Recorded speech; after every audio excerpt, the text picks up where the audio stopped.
ꯃꯌꯥꯝꯕꯨ ꯊꯣꯏꯕꯤ ꯀꯩꯁꯥꯝꯅ ꯇꯔꯥꯝꯅ ꯑꯣꯛꯆꯕꯒ ꯂꯣꯏꯅꯅ ꯈꯨꯔꯨꯝꯖꯔꯤ꯫ ꯉꯁꯤꯁꯨ ꯃꯍꯧꯁꯥꯒꯨꯝ ꯃꯌꯥꯝꯒꯤꯗꯃꯛꯇ ꯌꯥꯝꯅ ꯅꯨꯡꯉꯥꯏꯔꯕ ꯋꯥꯔꯤ ꯑꯃ ꯄꯨꯗꯨꯅ ꯂꯥꯛꯆꯔꯤ꯫ ꯋꯥꯔꯤ ꯑꯁꯤꯕꯨ ꯊꯥꯕꯤꯔꯛꯄꯅ ꯁꯅꯥꯊꯣꯏ ꯆꯅꯨ꯫ ꯍꯧꯖꯤꯛ ꯃꯌꯥꯝ ꯄꯨꯟꯅ ꯋꯥꯔꯤ ꯑꯁꯤ ꯇꯥꯃꯤꯟꯅꯔꯁꯤ꯫ ꯍꯩ ꯀꯗꯥꯏꯗꯅꯣ ꯑꯌꯨꯛ ꯑꯉꯟꯕꯁꯤꯗ ꯁꯥꯏꯀꯜꯗꯣ ꯏꯟꯊꯣꯛꯂꯒ ꯃꯨꯊꯣꯛ ꯂꯩꯗꯨꯅ? ꯍꯤꯌꯥꯏꯅꯨ ꯃꯃꯥꯅ ꯃꯥꯕꯨ ꯀꯧꯗꯨꯅ ꯆꯩꯔꯛꯄꯗꯨꯗ ꯇꯨꯃꯤꯟ ꯉꯥꯏꯍꯥꯛ ꯂꯦꯞꯂꯝꯂꯕ ꯃꯇꯨꯡꯗ ꯇꯞꯅ ꯁꯥꯏꯀꯜꯗꯣ ꯑꯃꯨꯛ ꯏꯜꯂꯒ ꯊꯣꯛꯄ ꯍꯧꯔꯛꯏ꯫ ꯍꯩ ꯅꯅꯥꯗꯨꯕꯨ ꯇꯥꯗ꯭ꯔꯣ ꯅꯪꯕꯨ ꯍꯤꯌꯥꯏ? ꯑꯩꯅ ꯀꯧꯔꯤ ꯍꯥꯏꯔꯤꯕ ꯋꯥꯒꯁꯦ ꯅꯪ ꯑꯃꯅꯦ ꯑꯩꯅ ꯍꯥꯏꯕ ꯉꯥꯡꯕ ꯋꯥꯗ ꯌꯥꯝ ꯇꯥꯁꯤꯟꯅꯗꯕ꯭ꯔꯥ ꯍꯥꯏꯕꯕꯨ ꯇꯁꯦꯡꯅ ꯅꯅꯥꯗꯣ ꯄꯪꯖꯅꯤꯀꯣ ꯅꯪ꯫ ꯑꯁ ꯏꯃꯥ ꯑꯩꯅ ꯑꯩꯒꯤ ꯁꯥꯏꯀꯜꯁꯤ ꯏꯟꯊꯣꯛꯆꯕꯗ ꯏꯃꯥꯅ ꯑꯗꯨꯛ ꯌꯥꯝꯅ ꯍꯪꯉꯤꯗꯨꯕꯨ ꯀꯩꯒꯤꯅꯣꯕ? ꯍꯩ ꯍꯪꯗ ꯌꯥꯔꯤꯕ꯭ꯔꯣ ꯍꯥ? ꯑꯩꯕꯨ ꯑꯉꯥꯡ ꯃꯆꯥꯒꯤ ꯃꯑꯣꯡꯗ ꯑꯗꯨꯝ ꯍꯪꯉꯤꯗꯨ ꯇꯟꯗ꯭ꯔꯣ? ꯍꯪꯉꯛꯀꯅꯣ ꯍꯌꯦꯡꯈꯩꯗꯤ꯫ ꯅꯪ ꯅꯁꯥꯁꯦ ꯑꯉꯥꯡ ꯅꯠꯇ꯭ꯔꯦꯅꯦꯍꯦ, ꯂꯩꯁꯥꯕꯤ ꯍꯥꯏꯗꯨ ꯐꯥꯔꯕꯅꯤꯅꯦ꯫ ꯑꯗꯨꯅ ꯅꯁꯥꯅ ꯈꯪꯅ ꯆꯠꯂꯨꯅꯦ, ꯃꯤꯅ ꯉꯥꯡꯍꯟꯅꯤꯡꯗ꯭ꯔꯗꯤ꯫ ꯅꯪ ꯅꯁꯥꯁꯦ ꯅꯨꯄꯥꯃꯛꯁꯨ ꯅꯠꯇꯦ꯫ ꯍꯣ ꯑꯩ ꯑꯉꯥꯡ ꯅꯠꯇ꯭ꯔꯦ, ꯂꯩꯁꯥꯕꯤ ꯐꯥꯔꯦ ꯍꯥꯏꯕ ꯑꯩꯁꯨ ꯈꯪꯉꯤ꯫ ꯑꯗꯨ ꯑꯣꯏꯔꯁꯨ ꯂꯩꯀꯥꯏꯒꯤ ꯑꯉꯥꯡꯁꯤꯡꯒ ꯁꯥꯏꯀꯜ ꯂꯝꯖꯦꯟ ꯇꯥꯟꯅꯕꯗꯤ ꯑꯩꯁꯨ ꯌꯥꯎꯈꯤꯅꯤ꯫ ꯑꯩꯅꯅꯦ ꯂꯩꯀꯥꯏꯁꯤꯗ ꯍꯦꯛ ꯂꯩꯔꯤ ꯃꯈꯩꯗꯤ ꯑꯗꯨꯝ ꯌꯥꯎꯈꯤꯅꯤꯃ꯫ ꯑꯁꯤ ꯍꯥꯏꯔꯝꯂꯒ ꯁꯥꯏꯀꯜꯗꯨ ꯀꯟꯅ ꯍꯦꯛꯇ ꯊꯧꯊꯈꯤ, ꯃꯃꯥꯅ ꯍꯥꯏꯕ ꯋꯥꯗꯨ ꯇꯥꯗꯅꯕ ꯃꯑꯣꯡꯗ꯫ ꯑꯣꯟꯊꯣꯛꯄꯒꯤ ꯏꯆꯥꯅꯤꯗꯀꯣ, ꯏꯆꯥ ꯅꯨꯄꯥ ꯄꯣꯛꯇ꯭ꯔꯦ ꯍꯥꯏꯗꯨꯅ ꯃꯊꯥ ꯁꯥꯕ ꯈꯔ ꯐꯔꯅꯤ ꯈꯜꯂꯝꯕꯁꯦ ꯅꯨꯄꯤ ꯑꯁꯤꯅꯤ ꯑꯗꯨꯝ ꯍꯦꯟꯅ ꯉꯥꯡꯅꯕ ꯃꯊꯥ ꯁꯥꯕ ꯍꯦꯜꯂꯤ ꯇꯧꯔꯤꯕꯁꯦ꯫ ꯀꯔꯝ ꯊꯣꯛꯂꯒꯗꯣꯏꯅꯣ ꯏꯃꯥꯒꯤ ꯍꯤꯌꯥꯏꯅꯨ ꯅꯪꯁꯤꯕꯣ? ꯅꯁꯨꯡ ꯅꯃꯥꯟꯅꯕꯤꯁꯤꯡꯗꯤ ꯃꯌꯨꯝ ꯃꯀꯩ ꯄꯥꯟꯅꯕ ꯐꯥꯎꯕ ꯌꯥꯎꯅꯈ꯭ꯔꯦ, ꯅꯪꯅ ꯃꯁꯤꯗꯩꯁꯤꯗ ꯂꯩꯀꯥꯏꯒꯤ ꯑꯉꯥꯡ ꯃꯆꯥ ꯃꯆꯥꯁꯤꯡꯁꯤꯒ ꯁꯥꯏꯀꯜ ꯂꯝꯖꯦꯟ ꯈꯔ ꯇꯥꯟꯅ, ꯉꯥꯄ꯭ꯔꯨꯝ ꯐꯥꯕ ꯈꯔ ꯆꯠ, ꯈꯣꯡꯕꯥꯟ ꯂꯨꯄꯥꯟ ꯁꯤꯠꯄ ꯈꯔ ꯆꯠ, ꯃꯁꯤꯅꯕꯨ ꯌꯥꯗꯧꯔꯤꯕ꯭ꯔꯣ ꯏꯃꯥꯒꯤ ꯕꯦꯝꯃ ꯅꯪꯕꯣ? ꯍꯤꯌꯥꯏꯅꯨ ꯁꯥꯏꯀꯜꯒꯤ ꯈꯣꯡꯅꯦꯠꯇꯨ ꯀꯟꯅ ꯑꯣꯠꯇꯨꯅ ꯊꯧꯔꯛꯂꯒ ꯑꯉꯝꯕ ꯂꯝꯕꯤꯗꯨꯗ ꯑꯉꯥꯡ ꯈꯔꯅ ꯁꯥꯏꯀꯜ ꯄꯔꯦꯡ ꯈꯥꯝꯗꯨ ꯂꯩꯔꯒ ꯃꯥꯕꯨ ꯉꯥꯏꯔꯤꯕꯗꯨ ꯎꯕꯗ ꯂꯥꯎꯔꯛꯏ꯫ ꯑꯣꯏ ꯅꯣꯏ ꯀꯅꯥꯝꯇ ꯂꯥꯏꯃꯤꯅꯝ ꯆꯥꯕ ꯌꯥꯔꯣꯏꯀꯣ, ꯑꯩ ꯂꯥꯛꯑꯒ ꯑꯃꯨꯛ ꯂꯣꯏ ꯌꯦꯡꯂꯛꯈꯤꯗꯣꯏꯅꯤ꯫ ꯏꯁ ꯅꯣꯏ ꯃꯌꯥꯝꯅ ꯑꯩ ꯂꯥꯛꯇ꯭ꯔꯤꯉꯩꯗ ꯑꯍꯟꯒ ꯁꯥꯗꯅ ꯄꯔꯦꯡꯒ ꯂꯦꯞꯄ ꯂꯩꯔꯝꯗꯅ ꯍꯟꯗꯣꯛꯁꯤ ꯄꯤꯛꯇ꯭ꯔꯨ, ꯑꯩ ꯁꯥꯏꯀꯜꯁꯤ ꯈꯥꯝꯃꯛꯀꯦ꯫ ꯍꯣꯏ ꯏꯆꯦ, ꯑꯗꯣ ꯏꯆꯦ ꯀꯩꯒꯤꯅꯣ ꯏꯆꯦꯅ ꯁꯥꯏꯀꯜ ꯂꯝꯖꯦꯟ ꯇꯥꯟꯅꯕ ꯅꯨꯃꯤꯠ ꯈꯨꯗꯤꯡꯒꯤ ꯂꯥꯛꯄꯗ ꯍꯦꯛ ꯊꯦꯡꯉꯤꯁꯤꯕꯣ? ꯍꯣ ꯑꯗꯨꯕꯨꯔꯣ, ꯑꯩꯈꯣꯏꯒꯤ ꯄꯂꯦꯝ ꯏꯃꯥ ꯁꯛ ꯐꯖꯕꯤꯗꯨꯒ ꯆꯠꯄ ꯌꯥꯅꯕ ꯑꯋꯥꯏ ꯈꯨꯝ ꯇꯧꯅꯗꯨꯅ ꯈꯠꯅꯔꯤꯉꯩꯗ ꯍꯦꯛꯇ ꯊꯦꯡꯗꯣꯛꯈꯤꯕ꯫ ꯑꯉꯥꯡ ꯑꯃꯅ ꯏꯆꯦ ꯅꯪꯁꯤ ꯂꯩꯁꯥꯕꯤ ꯐꯥꯔꯕꯣ ꯅꯠꯇ꯭ꯔꯒ ꯐꯥꯗ꯭ꯔꯤꯕꯣ? ꯀꯩꯅꯣ ꯌꯥꯆꯧ ꯑꯗꯨ ꯋꯥꯅꯤꯅ ꯅꯆꯦ ꯑꯩꯉꯣꯟꯗ ꯍꯪꯉꯛꯏꯗꯨꯕꯣ? ꯐꯨꯔꯛꯀꯅꯤ ꯅꯪꯀꯣ꯫ ꯍꯣꯏ ꯕꯤꯁꯦ, ꯐꯨꯔꯛꯇ꯭ꯔꯤꯉꯩꯗ ꯑꯃꯨꯛꯇ ꯍꯥꯏꯔꯛꯑꯣꯕ, ꯑꯗꯨꯒ ꯐꯨꯒꯦꯁꯨ ꯐꯨꯖꯧꯕ꯫ ꯐꯥꯗ꯭ꯔꯤ ꯑꯩ ꯂꯩꯁꯥꯕꯤ ꯐꯥꯗ꯭ꯔꯤꯀꯣ꯫ ꯅꯣꯏꯁꯨ ꯈꯜꯂꯨꯅꯦ, ꯑꯩꯅ ꯂꯩꯁꯥꯕꯤ ꯐꯥꯔꯒꯕꯨ ꯅꯣꯏ ꯃꯌꯥꯝꯒꯤ ꯃꯔꯛꯁꯤꯗ ꯁꯥꯏꯀꯜ ꯂꯝꯖꯦꯟ ꯇꯥꯟꯅꯕ, ꯑꯗꯒꯤꯗꯤ ꯃꯔꯨꯝ ꯀꯣꯟꯕꯤ ꯁꯥꯟꯅꯕ, ꯈꯨꯂꯣꯛꯄꯤ ꯁꯥꯟꯅꯕꯁꯦ ꯃꯁꯤ ꯃꯌꯥꯝꯁꯤ ꯌꯥꯎꯔꯝꯈꯤꯗ꯭ꯔꯥ ꯍꯥꯏꯕ? ꯈꯜꯂꯨꯅ ꯀꯣꯛꯇꯣ꯫ ꯍꯣꯏ ꯆꯨꯝꯃꯤꯕ ꯏꯆꯦ, ꯑꯗꯨ ꯀꯩꯒꯤꯅꯣ ꯈꯪꯗꯦ ꯑꯩꯈꯣꯏ ꯏꯃꯥ ꯍꯣꯏꯅ ꯌꯥꯝ ꯉꯥꯡꯖꯥꯠꯅꯤ꯫ ꯏꯆꯦ ꯅꯪꯒ ꯁꯥꯟꯅꯃꯤꯟꯅꯕꯁꯦ ꯂꯩꯁꯥꯕꯤ ꯈꯨꯃꯨ ꯊꯣꯛꯄꯤꯗꯨꯒ ꯁꯥꯟꯅꯗ꯭ꯔꯗꯤ ꯁꯥꯟꯅꯃꯤꯟꯅꯅꯕ ꯃꯤ ꯂꯩꯇ꯭ꯔꯕꯅ ꯑꯗꯨꯝ ꯍꯥꯏ꯫ ꯅꯣꯏ ꯏꯃꯥꯗꯣ ꯑꯩꯅ ꯏ ꯀꯥꯔꯛꯇꯅ ꯐꯨꯕ ꯂꯥꯛꯀꯅꯤꯀꯣ ꯉꯁꯤ꯫ ꯑꯉꯥꯡ ꯑꯃꯅ ꯑꯃꯨꯛ ꯍꯥꯏꯔꯛꯏ꯫ ꯑꯁꯦꯡꯕꯩꯁꯦ ꯑꯩꯈꯣꯏ ꯏꯃꯥꯅꯀꯣ ꯅꯨꯡꯇꯤꯒꯤ ꯉꯥꯡꯃꯟꯗꯅ ꯆꯥꯛꯀꯁꯦ ꯙꯃꯥꯗꯝ ꯆꯪꯏ꯫ ꯍꯦ ꯆꯨꯝ ꯐꯩꯒꯪ ꯃꯥꯟꯕ ꯇꯣꯝꯄꯣꯛ, ꯅꯪꯒꯤ ꯅꯃꯥꯗꯨꯁꯨ ꯑꯩꯒ ꯑꯃꯨꯛꯇꯪ ꯎꯅꯔꯒ ꯋꯥꯔꯤ ꯁꯥꯟꯅꯗ꯭ꯔꯗꯤ ꯌꯥꯔꯔꯣꯏꯀꯣ꯫ ꯑꯁ ꯇꯜꯂꯤꯌꯦ ꯏꯆꯦ ꯅꯪꯁꯤꯗꯤ, ꯕꯤꯠꯀ ꯂꯣꯏ ꯍꯥꯠꯂꯦ ꯑꯩꯒꯤ꯫ ꯃꯤ ꯑꯩ ꯋꯥꯡ ꯆꯥꯎꯔꯤꯁꯤꯗꯕꯨ ꯆꯨꯝ ꯐꯩꯒꯪ ꯃꯥꯜꯂꯦꯅꯦ, ꯁꯤꯗꯕꯨ ꯀꯃꯥꯏꯅ ꯆꯨꯝ ꯐꯩꯒꯪ ꯃꯥꯜꯂꯤꯅꯣ ꯑꯩꯒꯤ ꯏꯁꯥꯁꯤꯗꯕꯣ? ꯍꯣꯏ ꯌꯥꯔꯦ ꯌꯥꯊꯤ ꯊꯥꯡ ꯌꯥꯔꯦ, ꯅꯪꯒꯤꯗꯣ ꯆꯥꯎ ꯁꯥꯡꯕ ꯅꯠꯇꯤꯌꯦ ꯈꯪꯉꯕ? ꯀꯩꯅꯣ ꯍꯥꯏꯁꯤꯕꯨ ꯏꯆꯦ, ꯑꯗꯨꯗꯤ ꯀꯩ ꯑꯣꯏꯗꯣꯏꯅꯣ ꯑꯩꯒꯤꯁꯤꯕꯣ? ꯑꯣ ꯅꯪꯒꯤꯗꯣ ꯆꯥꯎꯕ ꯍꯥꯏꯕ ꯋꯥꯍꯩꯁꯦ ꯅꯁꯥꯗ ꯃꯆꯦꯠ ꯑꯝꯇ ꯌꯥꯎꯗ꯭ꯔꯦ, ꯑꯗꯨꯅ ꯁꯔꯨ ꯁꯥꯡꯕ ꯍꯥꯏꯒꯗꯕ ꯈꯪꯉꯕ? ꯁꯔꯨ ꯁꯥꯡꯕ꯫ ꯐꯅꯕꯨ ꯐꯖꯔꯤꯅꯦ ꯁꯔꯨ ꯁꯥꯡꯕ꯫ ꯂꯩꯀꯥꯏ ꯑꯗꯨꯒꯤ ꯃꯤꯋꯥ ꯈꯔ ꯉꯥꯡꯅꯕ ꯄꯥꯝꯖꯕ ꯃꯧ ꯅꯍꯥ ꯈꯔ ꯑꯗꯨ ꯍꯤꯌꯥꯏꯅꯨꯅ ꯑꯉꯥꯡꯁꯤꯡ ꯑꯗꯨꯒ ꯁꯥꯏꯀꯜ ꯂꯝꯖꯦꯟ ꯇꯥꯟꯅꯗꯨꯅ ꯁꯥꯟꯅꯔꯤꯕ ꯑꯗꯨ ꯃꯊꯧ ꯂꯩꯇꯕꯃꯈꯩ ꯌꯦꯡꯂꯒ ꯋꯥꯊꯤ ꯉꯥꯡꯂꯤ꯫ ꯌꯦꯡꯉꯨꯅꯦ ꯃꯥꯒꯤ ꯍꯤꯌꯥꯏꯅꯨ ꯍꯥꯏꯕꯤ ꯂꯩꯁꯥꯕꯤ ꯑꯁꯤꯅ ꯃꯤꯒꯤ ꯑꯉꯥꯡ ꯃꯌꯥꯝ ꯁꯥꯟꯅꯔꯤꯕ ꯃꯔꯛ ꯑꯁꯤꯗ ꯑꯉꯥꯡ ꯁꯥꯗꯨꯅ ꯌꯥꯎꯁꯤꯜꯂꯒ ꯁꯥꯏꯀꯜ ꯂꯝꯖꯦꯟ ꯑꯁꯤꯗ ꯃꯥꯅ ꯃꯀꯣꯛꯇ ꯇꯥꯔꯤꯕꯁꯦ꯫ ꯍꯣꯏꯅꯦ ꯏꯆꯦ, ꯃꯁꯤꯒꯤ ꯂꯩꯁꯥꯕꯤꯁꯦ ꯅꯨꯄꯥꯒ ꯑꯝꯇ ꯀꯣꯏꯗ꯭ꯔꯥ ꯈꯪꯗꯦꯃꯤ, ꯃꯁꯛ ꯍꯥꯏꯔꯦ ꯐꯖꯩ, ꯑꯉꯥꯡ ꯃꯔꯛ ꯑꯁꯤꯗ ꯀꯔꯤ ꯇꯧꯔꯤꯕꯅꯣ ꯁꯤꯅꯤꯗ꯫ ꯍꯣ ꯑꯇꯩ ꯃꯃꯥꯟꯅꯕꯤꯁꯤꯡꯗꯤ ꯃꯆꯥꯒ ꯌꯥꯎꯗꯅ ꯃꯄꯤ ꯂꯥꯏꯔꯤꯛ ꯇꯝꯕ ꯊꯥꯕ ꯍꯧꯅꯕꯁꯨ ꯀꯣꯡꯒꯥꯏ ꯑꯃ ꯌꯥꯎꯅꯈ꯭ꯔ ꯄꯣꯠꯅꯤꯗ꯫ ꯌꯥꯏꯅꯨꯅ ꯁꯨꯒꯦꯅ ꯁꯨꯔꯝꯂꯕꯗ ꯍꯧꯖꯤꯛꯁꯦ ꯆꯍꯤ 30ꯃꯨꯛꯇꯤ ꯁꯨꯔꯝꯂꯅꯤꯗ ꯍꯦꯔꯥ ꯀꯗꯥꯏꯗꯒꯤꯅꯣ ꯏꯆꯦ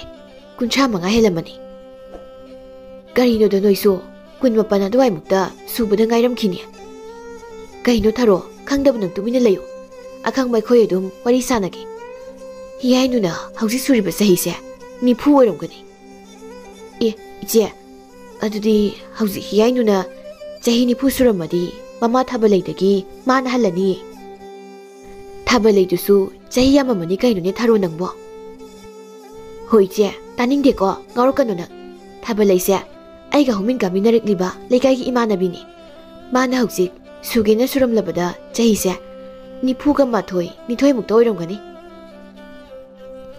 ꯅꯨꯄꯤ ꯃꯌꯥꯝꯗꯨ ꯈꯪꯍꯩꯕ ꯁꯥꯗꯨꯅ ꯉꯥꯡꯂꯝꯕꯗꯨ ꯃꯌꯥ ꯀꯨꯝꯂꯝꯃꯤ ꯑꯗꯨꯅ ꯏꯀꯥꯏ ꯈꯥꯡꯗꯒꯤ ꯑꯃꯨꯛ ꯍꯥꯏꯔꯛꯏ ꯑꯗꯨ ꯑꯣꯏꯔꯒ ꯀꯩꯗꯧꯔꯒꯦ ꯊꯥꯔꯣ ꯑꯩꯗꯤ ꯏꯁꯝ ꯁꯝꯅ ꯁꯨꯝ ꯍꯥꯏꯕꯅꯤ ꯑꯗꯨꯗꯤ ꯊꯥꯕꯂꯩꯅ ꯆꯍꯤ 3 ꯆꯪꯂꯛꯄ ꯃꯇꯝꯗ ꯍꯤꯌꯥꯏꯅꯨꯁꯦ ꯄꯣꯛꯄ ꯇꯥꯔꯦꯅꯦ ꯌꯥꯔꯁꯤ ꯇꯣ ꯅꯈꯣꯏ ꯑꯅꯤꯃꯛꯅꯦ ꯃꯤ ꯋꯥ ꯉꯥꯡꯅꯕ꯭ꯔꯥ ꯍꯥꯏꯕꯕꯨ ꯅꯣꯏ ꯑꯅꯤ ꯑꯣꯏꯅ ꯈꯠꯅꯔꯛꯄ ꯇꯥꯔꯦ ꯑꯁꯤ ꯍꯥꯏꯗꯨꯅ ꯅꯨꯄꯤ ꯈꯔꯗꯨ ꯃꯌꯨꯝꯗ ꯆꯪꯅꯈꯤꯔꯝꯃꯤ ꯂꯩꯀꯥꯏꯒꯤ ꯑꯉꯥꯡꯁꯤꯡ ꯑꯗꯨꯒ ꯂꯣꯏꯅꯅ ꯍꯤꯌꯥꯏꯅꯨ ꯂꯝꯕꯤ ꯑꯉꯝꯕꯗꯨꯗ ꯁꯥꯏꯀꯜ ꯈꯣꯡꯅꯦꯠꯇꯨ ꯀꯟꯅ ꯑꯣꯠꯇꯨꯅ ꯑꯉꯥꯡꯁꯤꯡ ꯑꯗꯨꯒ ꯊꯧꯗꯔꯛꯏ ꯂꯥꯏꯕꯛꯅ ꯊꯤꯔꯤꯁꯨ ꯍꯤꯌꯥꯏꯅꯨꯅ ꯁꯥꯏꯀꯜ ꯊꯧꯔꯛꯄ ꯃꯄꯥ ꯑꯗꯣꯝꯗ ꯏꯔꯣꯏ ꯈꯔꯁꯨ ꯃꯄꯨꯅ ꯍꯣꯏꯗꯨꯅ ꯂꯥꯛꯂꯝꯃꯤ ꯍꯣ ꯇꯥꯗꯥ ꯇꯥꯗꯣꯏꯒꯤ ꯏꯔꯣꯏꯁꯤꯡꯁꯦ ꯑꯃꯨꯛꯇ ꯍꯣꯏꯗꯣꯛꯄꯤꯌꯨ ꯑꯩ ꯇꯨꯁꯤꯟꯕ ꯇꯥꯔꯦ ꯂꯝꯕꯤ ꯃꯌꯥꯏꯗꯕꯨ ꯏꯔꯣꯏ ꯍꯣꯏꯔꯒ ꯄꯨꯔꯤꯁꯤꯕꯨ ꯉꯥꯎꯕ꯭ꯔꯣ ꯇꯥꯗ ꯍꯣꯏꯕꯣ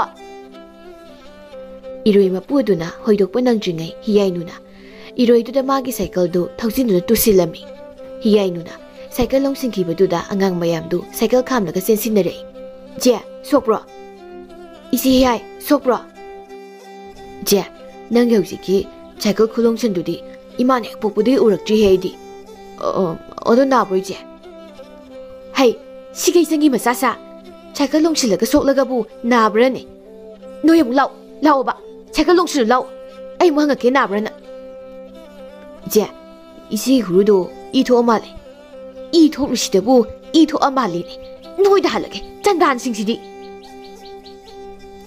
ꯑꯁꯤ ꯍꯥꯏꯗꯨꯅ ꯍꯤꯌꯥꯏꯅꯨ ꯍꯧꯒꯠꯀꯦ ꯍꯦꯛ ꯇꯧꯕꯒ ꯏꯔꯣꯏ ꯑꯗꯨꯅ ꯑꯃꯨꯛ ꯋꯥꯏꯁꯤꯜꯂꯛꯏ ꯏꯃꯥ ꯁꯤꯔꯦ ꯑꯩ ꯁꯤꯔꯦ ꯋꯣꯏ ꯃꯤ ꯃꯆꯥ 이로이신시 따도네 아이 씨부 딸이네 제갈시가 바나나 이로이신 앵건 내실라디 아이 시로이죠 이제 내실라오이 이로이디 호이크리마 뿌나 하 까람 까나 호이크리마 이로이디 하우지 이세도 와이실레이도 마뿌나 호이바다 이로이 마뿌나 이로이다 짜이나 간바기 강두나 이세도 와이레이니 이로이나 강바기 마두기 이로이 마뿌도 따느라가 풀어수없다 짤로 마기 이로이도나 앵건데 와이도 소이실 까이나가 까림다 하이람되니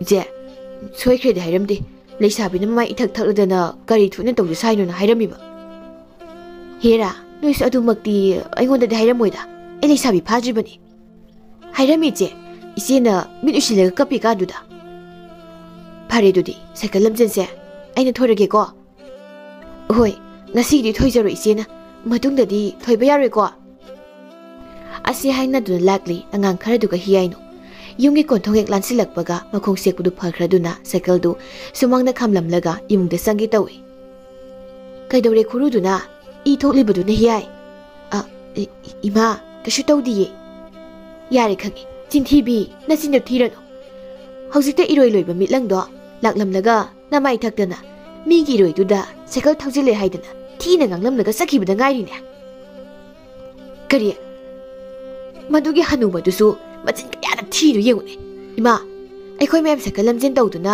ꯑꯉꯝꯕ ꯂꯝꯕꯤꯗꯨꯗꯅꯦ ꯊꯧꯗꯔꯛꯄꯗ ꯃꯥꯒꯤ ꯃꯤꯠꯂꯪ ꯍꯥꯏꯕ ꯍꯅꯨꯕꯗꯨꯅ ꯏꯔꯣꯏ ꯍꯣꯏꯖꯤꯜꯂꯛꯏꯅꯤ ꯂꯝꯕꯤ ꯃꯌꯥꯏꯗꯨꯗ ꯑꯗꯨꯗ ꯑꯩꯒꯤ ꯁꯥꯏꯀꯜꯁꯤ ꯈꯣꯡꯅꯦꯠ ꯂꯐꯣꯏꯁꯦ ꯄꯥꯏꯊꯣꯛꯄ ꯃꯈꯩ ꯇꯨꯔꯤꯕꯅꯤꯅꯦ ꯑꯩꯗꯣ ꯑꯣ ꯅꯪꯕꯨ ꯍꯧꯖꯤꯛꯇ ꯀꯔꯤꯁꯨ ꯇꯧꯗꯦ ꯍꯥꯏꯈꯤꯕꯗꯥꯏꯅꯦ ꯍꯩ ꯆꯤꯟꯊꯤꯕꯤ ꯏꯃꯥ ꯑꯩ ꯆꯤꯟꯊꯤ ꯀꯥꯏꯗꯦ ꯍꯥꯏꯅꯣ ꯆꯤꯟꯊꯤ ꯀꯥꯏꯗꯦ ꯍꯥꯏꯅꯣꯕ ꯆꯤꯟꯊꯤꯔꯤꯗꯤ ꯍꯅꯨꯕ ꯃꯤꯠꯂꯪꯅꯤꯅꯦ ꯅꯪꯗ 이ꯈꯨꯠꯁꯦ ꯄꯦꯅ ꯐꯨꯔꯒ ꯐꯗꯧꯅꯤ ꯅꯪꯗ ꯐꯨꯔꯣ ꯄꯦꯅ ꯐꯨꯔꯣ 이마ꯅ ꯄꯦꯅ ꯍꯥꯏꯔꯗꯤ ꯐꯨꯕꯤꯔꯣ ꯑꯩꯕꯨ ꯄꯦꯅ ꯃꯤꯅ ꯂꯥꯜꯂꯁꯨ ꯑꯩꯉꯣꯟꯗ ꯐꯨꯕꯤꯕ ꯑꯩꯅ ꯂꯥꯜꯂꯁꯨ ꯑꯩꯉꯣꯟꯗ ꯐꯨꯕꯤꯕ ꯑꯩ ꯍꯤꯡꯅꯤꯡꯗ꯭ꯔꯦ ꯃꯁꯤ ꯀꯅꯥꯕꯨ ꯂꯧꯔꯤꯅꯣ ꯃꯆꯤꯟ ꯑꯁꯤ ꯑꯣꯟꯊꯣꯛꯅ ꯀꯟꯈ꯭ꯔꯦꯃꯤ ꯃꯆꯤꯟꯁꯤ ꯊꯥꯖꯤꯟꯒꯦ ꯃꯁꯤ ꯈꯨꯠꯆꯥꯎꯁꯤꯅ ꯃꯆꯤꯟꯁꯤꯗ ꯈꯪꯕ꯭ꯔꯥ ꯅꯪ ima nahi puraganu ngawbra nasana pidabu aduna puridubo baba leramati asumna puramoi ko ima nang naigonda magine aina khara puru sayuraga mapa palag hekta kablak pasida oire aina pukning nusirisi ho makoi mapa nang lairam labati nasana pisina asuk yamna ngangnabu ari base waram loidabani ko ais imana kapingai sida aise imungi sanghurage asi haiduna mamana kaplingai de hiyainu du imungda sangkirami itaw hoi taw thembong kanano ai wakhan nungai mandadana phongni pi jango imungda du hoi jangage nupi no do pirambagiro itawna wakhal nungai taribdu ba itaw tang sungda khalune adu koina sahi ga yano ma ai thamoi pinaduna nushinarakliba se aduga mana irai laina ai bu hondok lamlaga nupa amada mayum pathokiba as nupi gaina bagibo adu yam wagadam nate se itaw mangondagi hena masak matau phajabi ma kokmo chinjila loire chinjinaba nupi bu laiji de taw adugi bu isu warnu sida warnu ba ai semake nupi gi wabo handakti aikhoi lekai di koine semake hoine sem okhra thuna aikhoi makha thangbada masakti yamna phajaraga mamaidi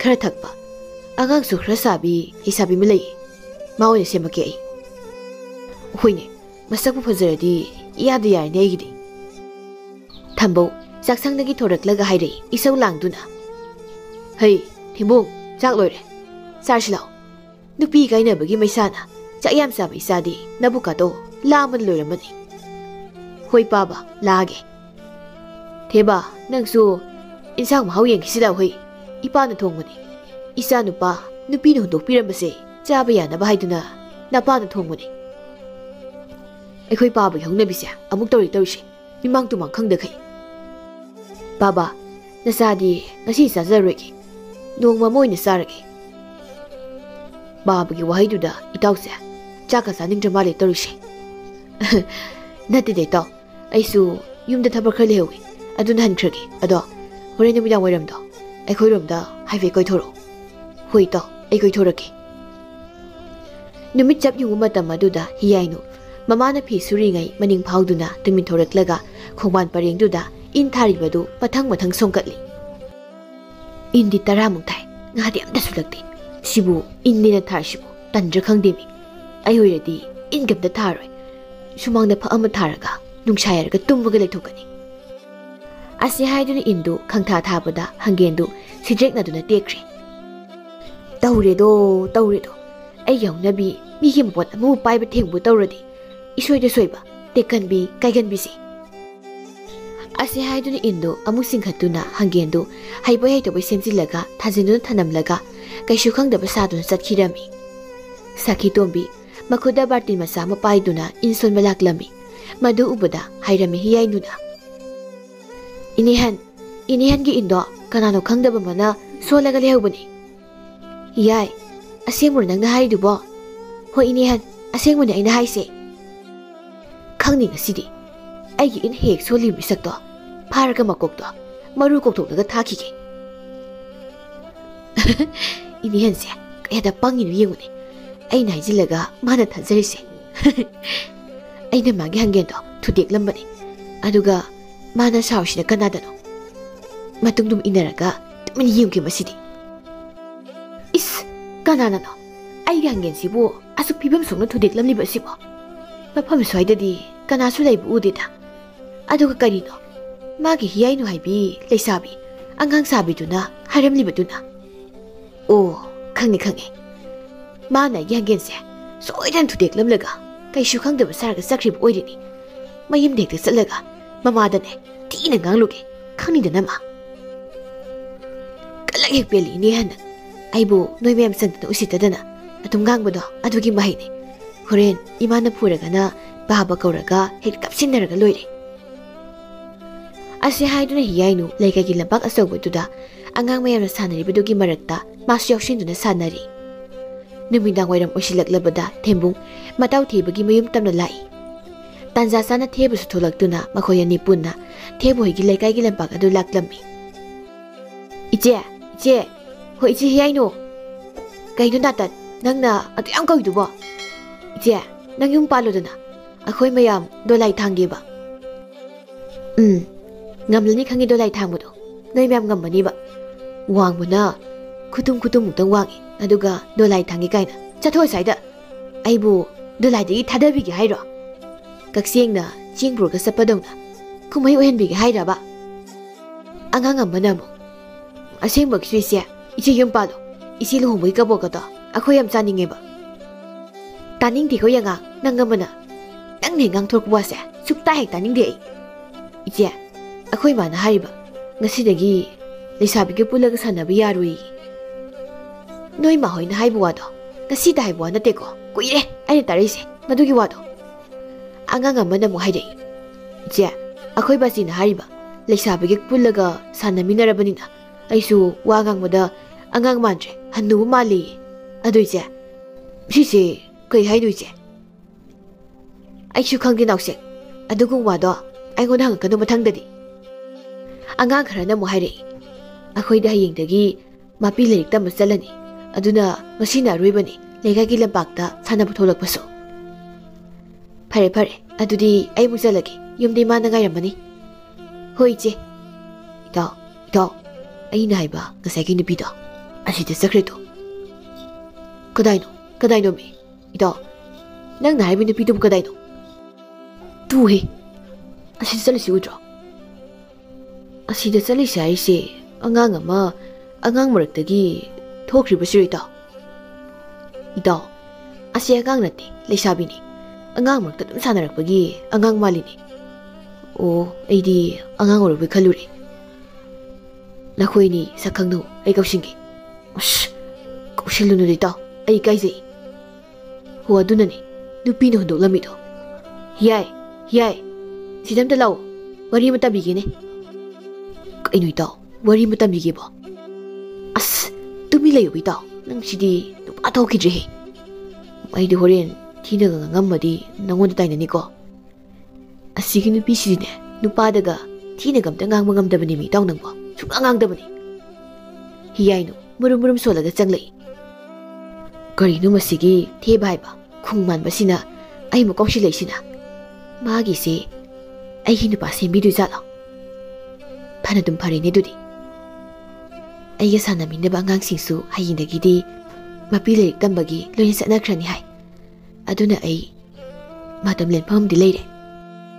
Kaino yai nakhongdubu aduktana thangiduba. Kharasu mayamna thanglaga lauba. Tatheba kai leirage tathebana nasanmu kawbabo. Kari soruba wabudi leiteda. Adu nangbu yumda thabasimbaga lehobro. Lehobdradi swaida wari ngak sakise yabro.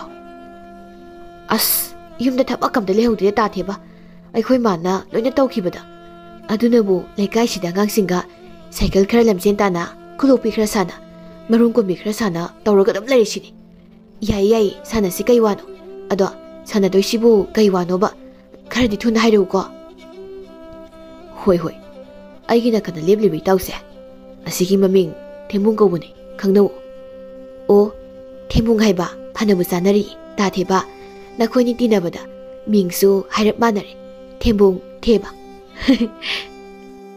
thembung bi ikari bani haiduna nakanda hairap ka leithoklaga leplammi ado aina hagi khalami se sinise aigi taw thembung na nangse yam nusi zaruri aduna nakhoni khangnarodana ta theba ai horen yumda amuta khalakige aduga akhoi ma da su amthanga khige adudi ai salage ko Hoi chalo.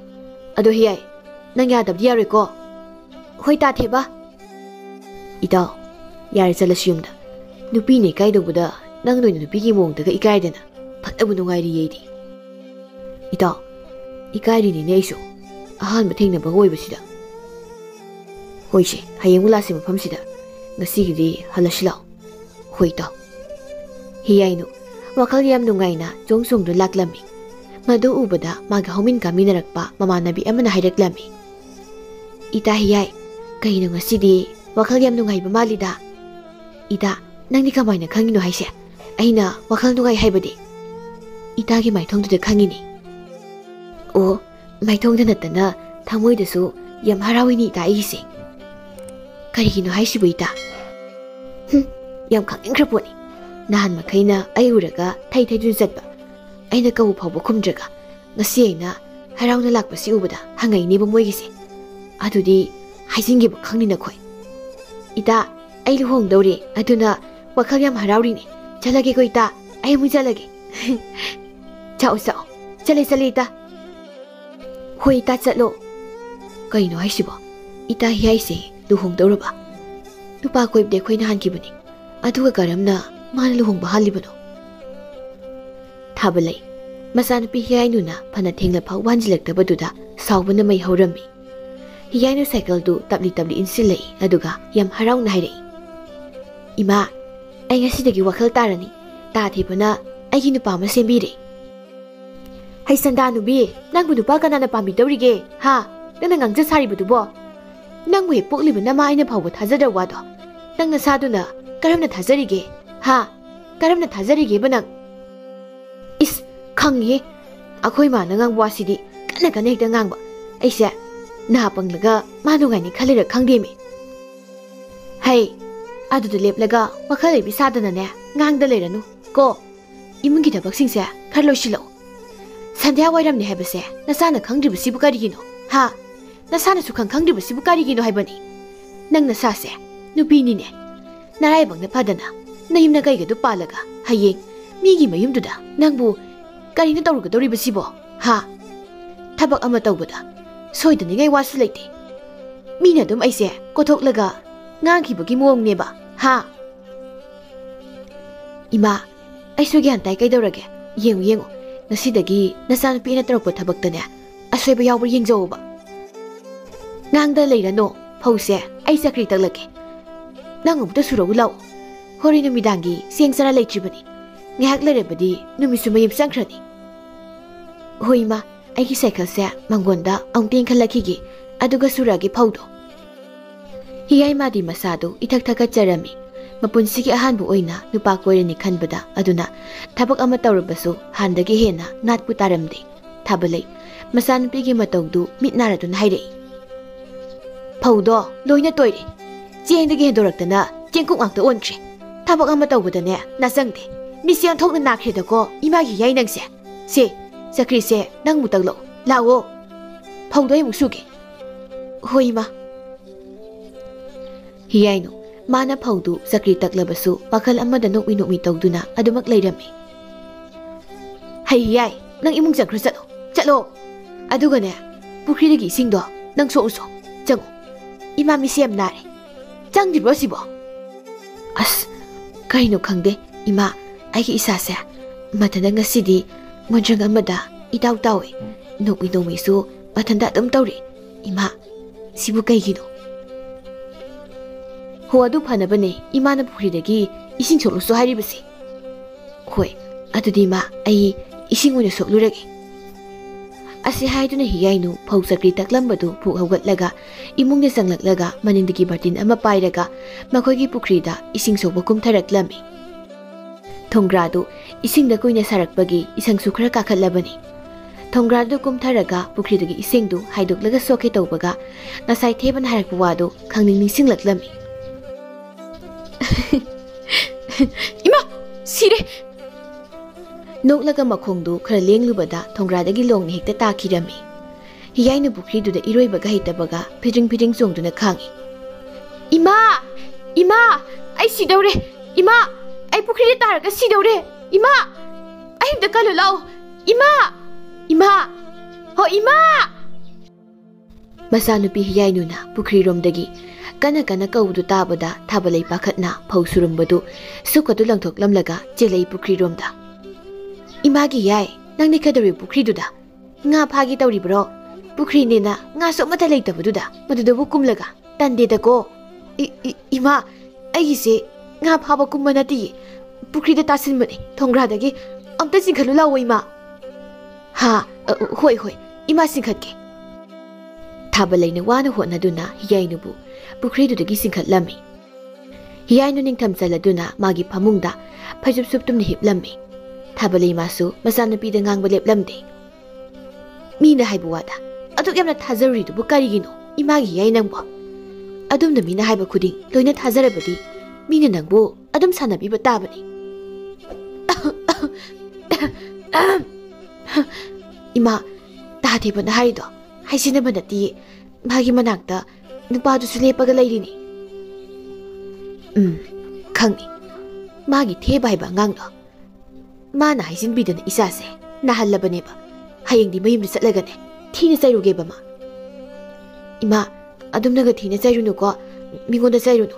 Aina phagi nate hairaga. Hai nangna kari khangi nupa pambi. Nupa du pamandana mondrangda tawbada nasado ningtham chalaga naridana hojikti ha kalaghe peli. Yam paman khri nupa do nupa paman khre bana. Aingonda gidi nahanwai imani helamgani duga nupa pambadi. Haisin thibi aina ngangwadane sintakta khumakanu ne nang aina tawkribase lalabra haibadi khanthadine nakoktuda. As khonthi oine sai nupa koiramdagi ra kaino khangdi mi loina sumai tongnaba zala. Thabalei ngangduna ngasai mana taramba thabaktu phausubadu makhamu satharami. Somda thembung masu mapa thambongna kana ngangli. Ipagi thembung nangsi angang natrabani. Aduna ipadi imau pusilakpa pamline. Numit khuding ipa isa chak pali naina duna matam kayang kuina thongduna mu hingkisi haribano. Nangna khangnazaba pamjaba nupiga leirabasu ipa da hairo ikaidana hayo. Ipana nupidugi mimri chalaga hainaruge. Aisu ahalgi matam oiraklabanina chakhumna sum phamduna chak thongbase yam ware.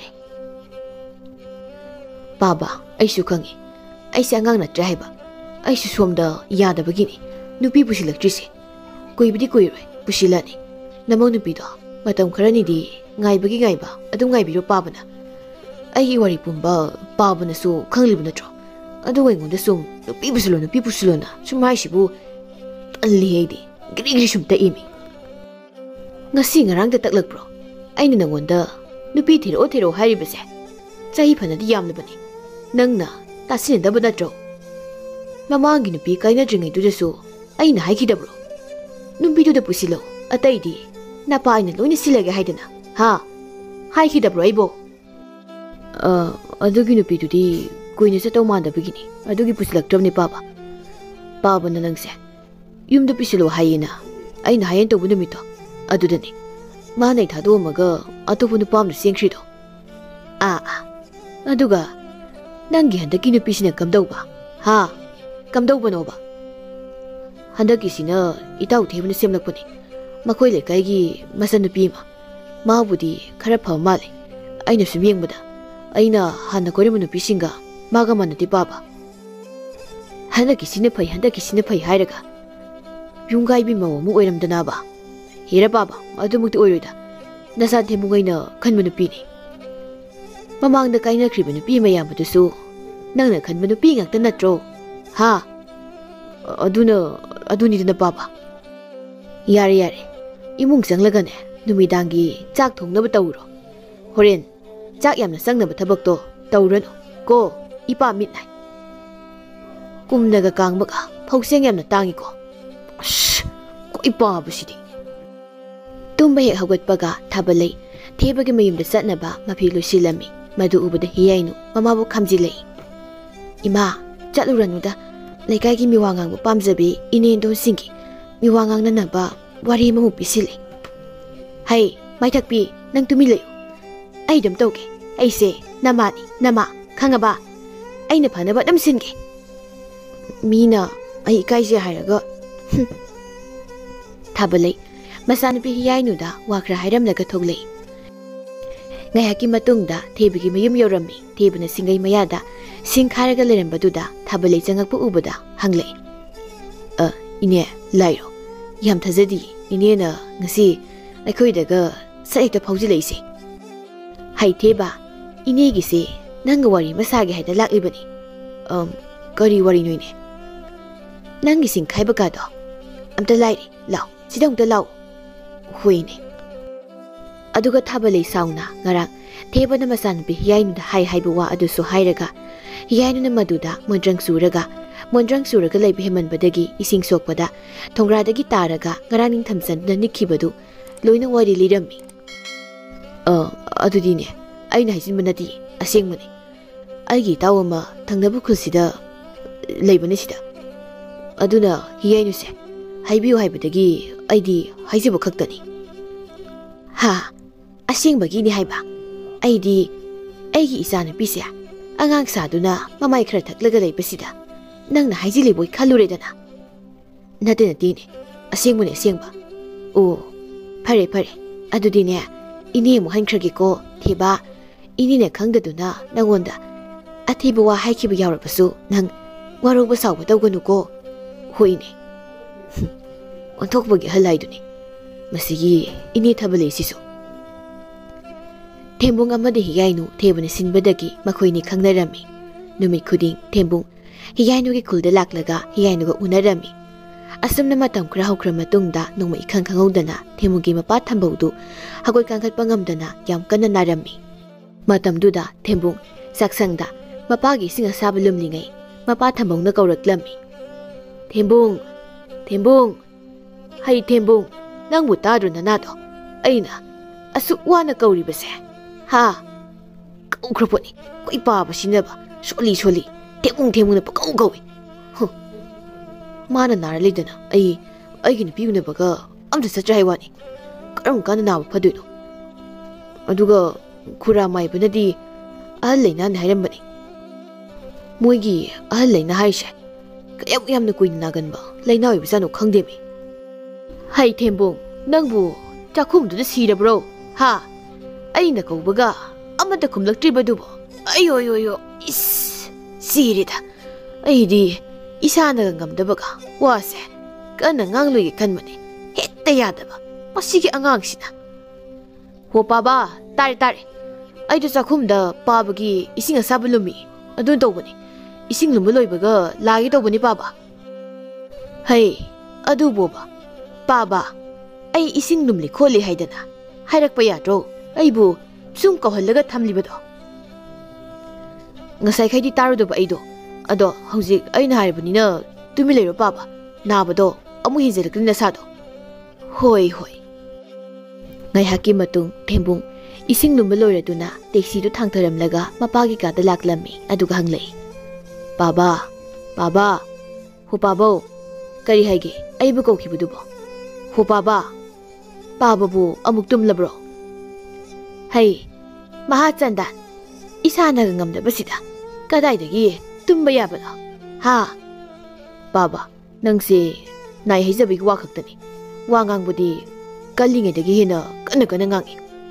Sigayzan yi masasidi. Ahurito, magyong nabisya mo ingonda. Hay, thoray masa, napasi, ahalay na narik hanglabadi, imawdo, pusilaon eh. Sigumma matam masida. Imaw naga seba tawhawdana, ha? Haying sikra matungda, seba tawhangi haribro. Baba, namaw nupida, akoy da salasi. Baba gi seba tawulaw haigadabdo. Baba na naraga laydana, unaba sangdri, aduna, kamay haidorigi. Hay, magi theba haiba ngangduna di, haiba yadabra, ha? Maan hairaga imawdo, yumsida, lakpa yaydana. Baba, nang ahalorakpagi, Ngaldoro kay nom tawriko. Adubo, kamay laktuno, mili sabi tunabo. Horen mag, imaw pusilaw, natrabadi, nangne, ay kada, amuk hanasang kano. Ay seba kasu, tawrakano ko. Yare, tokro, tsalo, ay himit magsida. Kuy nagalip na laybirano, yingning din na sakto. Shh, ako'y babagi, angang masaman ba ni ngay siya? Amuk tawri ni. Sidi, ay tawag teba ko na trabdi yaroy. Itaw tebado, magahana, ang tunar kigeda sidi. Hayna, Tembung, mapagi kadagi thoraklaga, mataw tebagi mayumtam na laklami. Hiyainu, handak nong nini asi, magita Tembung na mabuo na balakta basida, mawakag yam na nungay zaramdi, masi ungduna, pamlagalay rami. Maduub da mit naraba, mamatabalay na hayray. Hiyay, nasakto yang ning di ema, siyang krasaloy mong da. Lida li silaklabadi, misi, ꯂꯦꯝꯖꯐꯝ ꯂꯩꯇꯦꯗꯨꯅꯤ ꯅꯪꯅ ꯉꯁꯤ ꯇꯧꯔꯤꯕꯗꯣ ꯑꯩꯅ ꯍꯥꯏꯗ꯭ꯔꯣ ꯑꯣꯏꯔꯣꯏꯅ ꯅꯪꯒꯤ ꯅꯃꯥꯏ ꯊꯛꯄ ꯁꯣꯅꯣ ꯁꯨꯕꯗꯨꯗ ꯃꯗꯨꯗ ꯄꯥꯝꯕꯤꯔꯝꯂꯔꯣꯏꯌꯦ ꯅꯨꯄꯥꯗꯨꯅ ꯏꯃꯥ ꯑꯩꯅ ꯋꯥꯈꯜ ꯅꯨꯡꯉꯥꯏꯇ꯭ꯔꯤꯀꯥꯟꯁꯤꯗ ꯑꯗꯨꯃꯥꯏꯅꯒ ꯍꯥꯏꯖꯤꯜꯂꯛꯀꯅꯨꯀꯣ ꯑꯁꯤꯅ ꯁꯥꯎꯔꯛꯇꯅ ꯇꯥ ꯊꯦꯝꯕꯨꯒꯤ ꯃꯌꯨꯝꯗ ꯀꯣꯛ ꯆꯠꯂꯨꯅꯤꯀꯣ ꯑꯗꯨꯁꯨ ꯃꯌꯨꯝ ꯈꯪꯗꯦꯅꯦ ꯆꯠꯄ ꯌꯥꯔꯣꯏꯕ ꯍꯣ ꯇꯥ ꯊꯦꯝꯕꯨꯡ ꯅꯪꯕꯨ ꯑꯩ ꯌꯥꯝꯅ ꯅꯨꯡꯁꯤ ꯅꯣꯏ ꯄꯥꯕꯒꯤ ꯃꯃꯧ ꯑꯣꯏꯍꯟꯗꯣꯏꯅ ꯍꯥꯏꯔꯝꯃꯒ ꯍꯧꯖꯤꯛꯅ ꯀꯔꯤꯒꯤ ꯑꯩ ꯎꯅꯕ ꯂꯥꯛꯇ꯭ꯔꯤꯅꯣ ꯍꯣ ꯇꯥ ꯊꯦꯝꯕꯨꯡ 이마기 야이 따닝데다고 나는 떨리버싱도 이마디 레가기 미나가 우크라가 누파 얌나 방제다마니 쌍우 사사쌍우 아두가네 나기가다 통론 실라가 꺾기가 까뿌러 아이다디 짱다 상사우라게 이몽데 상크라게바 얌이 크라보니 레가이 시수냐 아코이 만다기 히는 예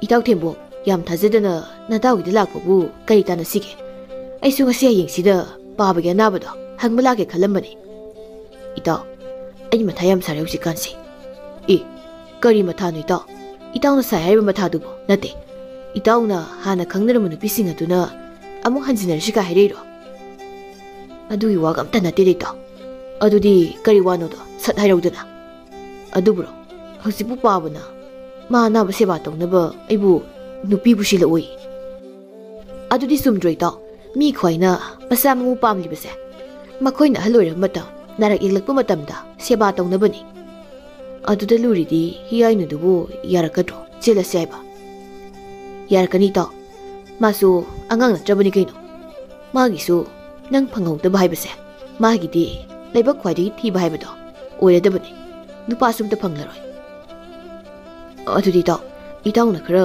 ꯀꯧꯊꯣꯛꯄꯤꯔꯨꯔꯣ ꯃꯌꯨꯝꯗꯒꯤ ꯑꯩ ꯂꯥꯛꯅꯤꯡꯉꯩꯁꯤꯗ ꯉꯜꯂꯁꯨ ꯉꯟꯅ ꯑꯗꯨꯝ ꯆꯦꯟꯈ꯭ꯔꯒꯦ ꯍꯣꯏ ꯆꯦꯟꯈ꯭ꯔꯣ ꯑꯩꯉꯣꯟꯗ ꯀꯧꯊꯣꯛ ꯀꯧꯁꯤꯟꯒꯤ ꯑꯃꯨꯛ ꯌꯦꯜꯂꯛꯇꯅ ꯃꯇꯨꯡꯗ ꯑꯁꯨꯝꯅ ꯊꯦꯕꯅ ꯍꯤꯌꯥꯏꯅꯨꯕꯨ ꯃꯌꯨꯝꯗꯒꯤ ꯀꯧꯊꯣꯛꯂꯨꯔꯒ ꯊꯦꯝꯕꯨꯡ ꯑꯃꯗꯤ ꯍꯤꯌꯥꯏꯅꯨ ꯆꯦꯜꯂꯝꯃꯤ ꯆꯦꯜꯂ ꯃꯇꯨꯡ ꯏꯀꯨꯏ ꯀꯨꯏꯗꯅ ꯂꯨꯍꯣꯡꯕꯁꯨ ꯑꯗꯨꯝ ꯍꯣꯡꯂꯝꯃꯤ ꯃꯈꯣꯏ ꯑꯅꯤꯃꯛ ꯑꯉꯥꯡ ꯑꯃꯠꯇ ꯅꯠꯇ꯭ꯔꯕꯅꯤꯅ ꯊꯝꯕꯧꯁꯨ ꯃꯃꯧ ꯅꯨꯄꯤ ꯍꯤꯌꯥꯏꯅꯨꯅ ꯍꯩꯕꯣꯏ ꯍꯩꯇꯕꯣꯏ ꯇꯧꯖꯕ ꯁꯦꯕꯥ ꯑꯗꯨꯗ ꯈꯔ ꯃꯈꯩꯗꯤ ꯃꯁꯥꯗꯨ ꯀꯟꯈꯠꯂꯛꯂꯤ ꯐꯃꯨꯡ ꯃꯌꯥꯏ ꯑꯗꯨꯗ ꯈꯣꯡꯒ꯭ꯔꯥꯏ ꯅꯤꯛꯇꯨꯅ ꯐꯝꯂꯒ ꯊꯝꯕꯧ ꯃꯆꯥꯅꯨꯄꯥꯗ ꯍꯥꯏꯔꯛꯏ ꯍꯩ ꯊꯦꯝꯕꯨꯡ ꯄꯥꯠꯇ ꯆꯠꯂꯒ ꯂꯥꯡ ꯀꯥꯏꯔꯨꯔꯕ꯭ꯔꯣ ꯅꯪꯕꯨ ꯑꯩꯈꯣꯏ ꯄꯥꯕꯒꯤ ꯉꯥ ꯆꯥꯅꯤꯡꯕꯒꯤ ꯂꯩꯅꯥꯁꯦ ꯑꯃꯨꯛ ꯍꯧꯔ ꯃꯥꯜꯂꯦ ꯑꯌꯨꯛ ꯑꯌꯤꯡꯕꯁꯤꯗꯕꯨ ꯂꯥꯡ ꯀꯥꯏꯕ ꯆꯠꯄ ꯇꯥꯔꯤꯕ꯭ꯔꯥ ꯏꯕꯣ ꯇꯟꯈ꯭ꯔꯦꯗ ꯏꯪꯕꯁꯤꯗ ꯍꯥꯟꯅꯒꯨꯝꯅ ꯅꯥꯔꯒ ꯂꯩꯔꯝꯕꯅ ꯍꯦꯟꯅ ꯐꯩꯗ ꯁꯤꯗꯤ ꯉꯥꯏꯍꯥꯛ ꯂꯩꯇ ꯉꯥ ꯆꯥꯒꯦꯅ ꯑꯉꯥꯡ ꯃꯆꯥꯒꯨꯝꯅ ꯅꯤꯡꯉꯥꯏ ꯇꯧꯔꯛꯄꯁꯤꯗꯤ ꯌꯨꯝꯗꯒ ꯂꯩꯅꯤꯡꯕ ꯄꯣꯛꯇ꯭ꯔꯦ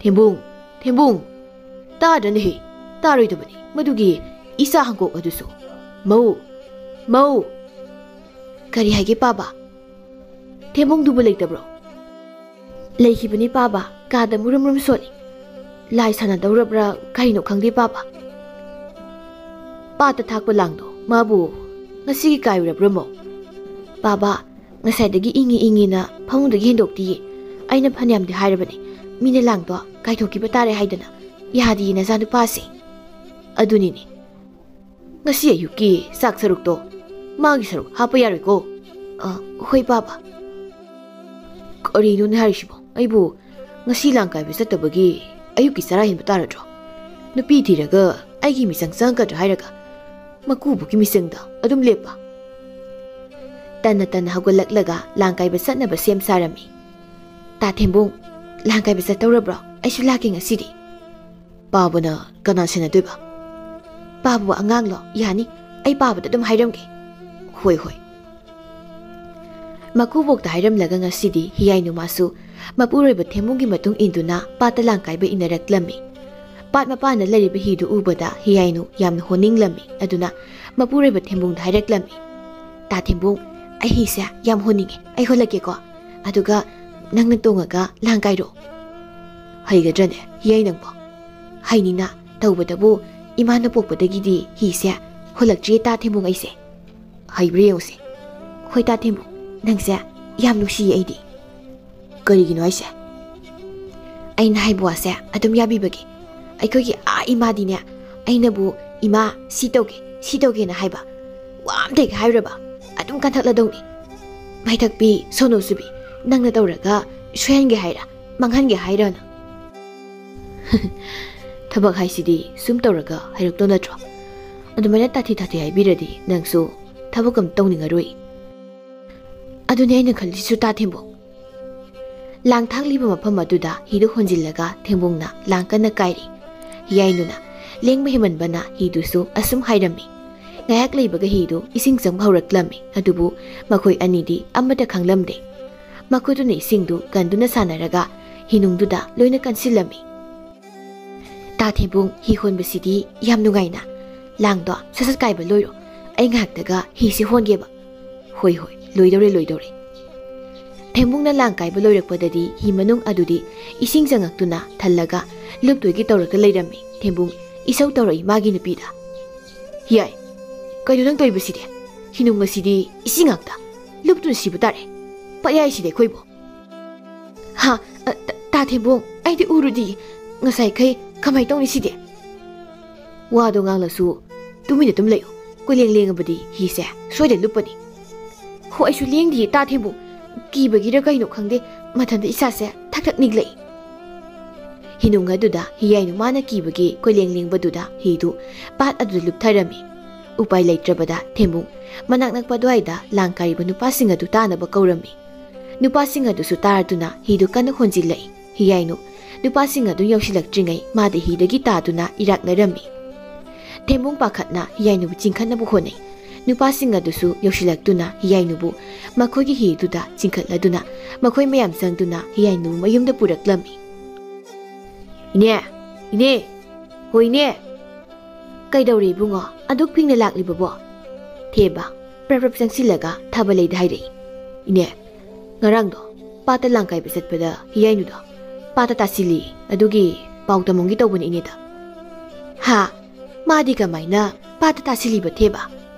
ꯏꯇꯥꯎ ꯊꯦꯝꯕꯨꯡꯅ ꯄꯥꯠꯇ ꯂꯥꯡ ꯀꯥꯏꯕ ꯆꯠꯄꯗ ꯃꯥꯁꯨ ꯌꯥꯎꯒꯦ ꯍꯥꯏꯗꯅ ꯌꯥꯎꯏꯌꯦ ꯉꯔꯥꯡꯗꯣꯏꯅꯦ. ꯃꯃꯥꯏ ꯑꯣꯟꯊꯣꯛꯅ ꯊꯛꯈ꯭ꯔꯕ ꯏꯆꯥꯅꯤ. ꯀꯔꯝ ꯍꯥꯏꯅꯕꯨ ꯄꯥꯠꯇ ꯆꯠꯄ ꯌꯥꯎꯔꯤꯕꯅꯣ ꯃꯥꯕꯨ? ꯃꯌꯨꯝ ꯄꯥꯜꯂꯒ ꯈꯔ ꯐꯒꯗ꯭ꯔꯥ ꯈꯜꯂꯨꯔꯒ ꯃꯌꯨꯝ ꯄꯥꯜꯂꯒꯅ ꯍꯦꯟꯅ ꯁꯥꯊꯤꯔꯛꯂꯦ ꯇꯧꯔꯤꯕꯁꯦ. ꯏꯅꯦ, ꯄꯥꯎꯁꯦ ꯍꯥꯏꯔꯝꯒꯦ ꯇꯧꯕꯅꯦ. ꯍꯧꯖꯤꯛꯄꯨꯗꯤ ꯃꯁꯥꯗꯣ ꯀꯩꯁꯨ ꯇꯧꯍꯧꯗ꯭ꯔꯦ. ꯈꯪꯍꯟꯕꯅ ꯐꯩ ꯍꯥꯏꯗꯅ ꯏꯇꯥꯎ ꯊꯦꯝꯕꯨꯡꯒꯤ ꯄꯥꯕꯅ ꯍꯥꯏꯔꯝꯃꯣꯅ ꯑꯩꯅ ꯍꯥꯏꯔꯝꯕꯅꯤ ꯏꯅꯦ. ꯐꯔꯦ. ꯅꯪꯅ ꯄꯥꯎ ꯏꯅꯦꯗ ꯍꯥꯏꯔꯛꯄꯁꯤ ꯊꯦꯕ. ꯏꯅꯦꯁꯨ ꯍꯌꯦꯡꯁꯦ ꯑꯃꯨꯛꯇ ꯆꯠꯂꯨꯒꯦ. ꯀꯨꯏꯔꯦ ꯏꯆꯥꯒꯤ ꯃꯁꯛꯀꯗ ꯎꯈꯤꯗꯕ. ꯍꯣꯏꯅꯦ, ꯆꯠꯄꯤꯌꯨ. ꯏꯆꯟ ꯍꯤꯌꯥꯏꯅꯨꯁꯨ ꯏꯅꯦ ꯎꯅꯤꯡꯉꯦ ꯍꯥꯏꯔꯛꯄꯅꯦ. ꯍꯣꯏ, ꯍꯌꯦꯡꯗꯤ ꯁꯣꯏꯗꯅ ꯆꯠꯊꯣꯛꯂꯨꯔꯒꯦ ꯅꯆꯟ ꯍꯤꯌꯥꯏꯅꯨꯒꯤ ꯃꯅꯥꯛꯇ ꯏꯅꯦ. ꯍꯣꯏꯅꯦ, ꯑꯗꯨꯗꯤ ꯑꯩ ꯑꯃꯨꯛ ꯊꯣꯛꯈ꯭ꯔꯒꯦ. ꯍꯣꯏ. ꯑꯁꯨꯝꯅ ꯁꯨꯝ ꯍꯧꯈꯤꯕꯅ ꯆꯍꯤ ꯈꯔꯒꯤ ꯃꯇꯨꯡꯅꯤ ꯍꯤꯌꯥꯏꯅꯨ ꯃꯆꯥꯅꯨꯄꯤꯕꯨ ꯇꯥꯟꯅꯗꯨꯅ ꯐꯨꯗꯣꯏꯒꯤ ꯇꯧꯔꯤ.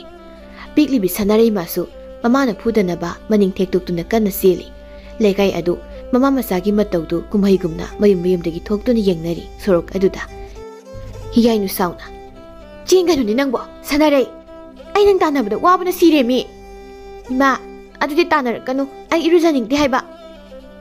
ꯏꯔꯨꯖꯗ꯭ꯔꯕꯗꯤ ꯅꯪ ꯐꯨꯋꯥꯎꯅꯔꯒ ꯂꯩꯒꯦ ꯍꯥꯏꯔꯤꯔꯣ? ꯍꯥ, ꯅꯄꯥ ꯂꯥꯛꯂꯒ ꯑꯩꯉꯣꯟꯗ ꯑꯃꯨꯛ ꯆꯩꯍꯟꯒꯦ ꯍꯥꯏꯔꯕ? ꯅꯪꯅ ꯆꯃꯣꯠ ꯂꯩꯔꯒ? ꯆꯩꯍꯜꯂꯣꯏꯌꯦ ꯏꯃꯥ. ꯑꯩ ꯑꯗꯨꯝ ꯍꯥꯏꯅꯒꯦꯕ. ꯂꯩꯀꯥꯏꯒꯤ ꯏꯃꯥꯟꯅꯕꯤꯁꯤꯡꯒ ꯁꯟꯖꯥꯕꯨꯡꯗ ꯁꯟ ꯃꯃꯩ ꯆꯤꯡꯕꯤ ꯁꯥꯟꯅꯔꯨꯒꯦꯕ. ꯑꯗꯨꯒ ꯏꯔꯨ ꯂꯨꯁꯤꯕ ꯏꯃꯥ. ꯀꯔꯤ? ꯁꯟꯖꯥꯕꯨꯡꯗ ꯁꯟ ꯃꯃꯩ ꯆꯤꯡꯕꯤ ꯁꯥꯟꯅꯔꯨꯈꯤꯒꯦ ꯀꯥꯏꯅ? ꯑꯁꯤꯗ ꯐꯪꯅꯕ ꯑꯃꯨꯛꯇ ꯇꯥꯟꯅꯒꯦ. ꯑꯗꯨꯒ ꯐꯨꯒꯦꯕ ꯅꯪ. ꯁꯟꯅꯒ ꯀꯥꯎꯔꯒ ꯁꯤꯔꯣꯏꯗ꯭ꯔꯃꯤ ꯑꯗꯨꯕꯣ? ꯁꯤꯔꯣꯏꯌꯦ ꯏꯃꯥ. ꯃꯁꯤ. ꯑꯁꯤ ꯍꯥꯏꯗꯨꯅ ꯀꯟꯅ ꯆꯦꯟꯈꯠꯂꯛꯇꯨꯅ ꯃꯆꯥꯅꯨꯄꯤꯕꯨ ꯐꯥꯔꯝꯃꯤ ꯍꯤꯌꯥꯏꯅꯨꯅ. ꯏꯃꯥ ꯊꯥꯗꯣꯛꯑꯣ. ꯑꯩ ꯉꯥꯏꯍꯥꯛꯇꯪꯒ ꯁꯥꯟꯅꯔꯨꯈꯤꯒꯦ. ꯅꯠꯇꯗꯤ ꯍꯣꯔꯦꯟ ꯅꯨꯃꯤꯗꯥꯡ ꯆꯥꯛ ꯆꯥꯕ ꯌꯥꯔꯣꯏꯌꯦ ꯏꯃꯥ. ꯃꯁꯤ ꯐꯨꯒꯦꯗꯍꯦ. ꯑꯁꯨꯛ ꯌꯥꯝ ꯂꯝꯍꯦꯟꯕ ꯑꯉꯥꯡꯁꯤꯕꯣ. ꯏꯃꯥ ꯅꯥꯏ ꯍꯤꯡꯆꯥꯕꯤ. ꯄꯥꯕ ꯂꯥꯛꯑꯒ ꯍꯥꯏꯗꯣꯛꯑꯒ ꯅꯪ ꯐꯨꯍꯟꯒꯦ ꯈꯪꯅꯤ ꯏꯃꯥ ꯅꯪ. ꯀꯔꯤꯒꯤ ꯅꯄꯥ ꯂꯥꯛꯑꯒ ꯐꯨꯍꯟꯕ? ꯍꯥ, ꯑꯩꯅ ꯅꯪꯒꯤ ꯐꯠꯇꯅꯕ ꯇꯧꯕ꯭ꯔꯕ? ꯍꯥ, ꯐꯠꯇꯅꯕ ꯇꯧꯕ꯭ꯔꯣ? ꯑꯩꯅ ꯂꯩꯁꯥꯔꯤꯉꯩ ꯅꯪ ꯄꯣꯛꯇ꯭ꯔꯤꯉꯩꯗ ꯃꯉꯥꯎ ꯊꯤꯔꯝꯕ, ꯃꯩ ꯊꯛꯂꯝꯕꯗꯣ ꯅꯪ ꯍꯦꯛ ꯄꯣꯛꯈꯤꯕꯗꯒꯤ ꯃꯊꯟꯇ ꯐꯈ꯭ꯔꯦ. ꯅꯪꯉꯣꯟꯗꯅꯦ ꯈꯨꯗꯨꯞ 12 ꯍꯦꯟꯅ ꯍꯥꯞꯆꯤꯜꯂꯒ ꯄꯣꯛꯂꯛꯑꯦ ꯑꯃꯨꯛ. ꯏꯃꯥ, ꯑꯕꯣꯛꯅ ꯍꯥꯏꯔꯤꯅꯤ. ꯑꯕꯣꯛꯅ ꯑꯩꯉꯣꯟꯗ ꯍꯥꯏꯌꯦꯕꯀꯣ, ꯏꯃꯥ ꯅꯪꯁꯦ ꯁꯦꯟꯅꯕ ꯌꯥꯝ ꯋꯥꯔꯛꯑꯦ. ꯑꯗꯣ ꯑꯩꯗꯤ ꯌꯥꯝ ꯐꯩ ꯍꯥꯏꯅ. ꯐꯔꯝꯃꯅꯤ. ꯅꯣꯡꯃꯗꯪ ꯂꯣꯏꯅꯕ ꯃꯥꯒ ꯅꯨꯃꯤꯠ ꯆꯨꯞꯄ ꯑꯃ ꯂꯣꯏꯅꯔꯤꯕ ꯑꯩꯒ ꯀꯃꯥꯏꯅ ꯃꯥꯟꯅꯗꯧꯔꯤꯒꯦ? ꯏꯃꯥ, ꯏꯔꯣꯏꯅ ꯋꯥꯏꯔꯦ. ꯍꯥ, ꯀꯗꯥꯏꯗ? ꯑꯥꯗ ꯏꯔꯣꯏ ꯑꯅꯤ ꯋꯥꯏꯅꯔꯒ ꯂꯩꯔꯦ. ꯃꯁꯤꯒꯤ ꯑꯉꯥꯡꯁꯦ ꯑꯁꯨꯛ ꯌꯥꯝꯅ ꯑꯩꯕꯨ ꯎꯁꯤꯠꯇ꯭ꯔꯤꯕꯁꯤꯕꯨ ꯀꯔꯤꯒꯤꯅꯣ ꯁꯤꯕꯣ? ꯏꯃꯥ ꯇꯥꯟꯅꯔꯛꯀꯅꯨꯀꯣ ꯁꯨꯝ ꯇꯥꯟꯅꯔꯗꯤ ꯏꯔꯣꯏ ꯃꯔꯛꯁꯤꯗ ꯑꯩ ꯁꯥꯟꯅꯔꯒ ꯂꯩꯔꯨꯁꯅꯤ ꯑꯩ ꯁꯥꯟꯅꯔꯩ ꯆꯦꯟꯈꯤꯗꯨꯅꯤ ꯅꯪꯕꯣ ꯑꯁ 이마기 사나라이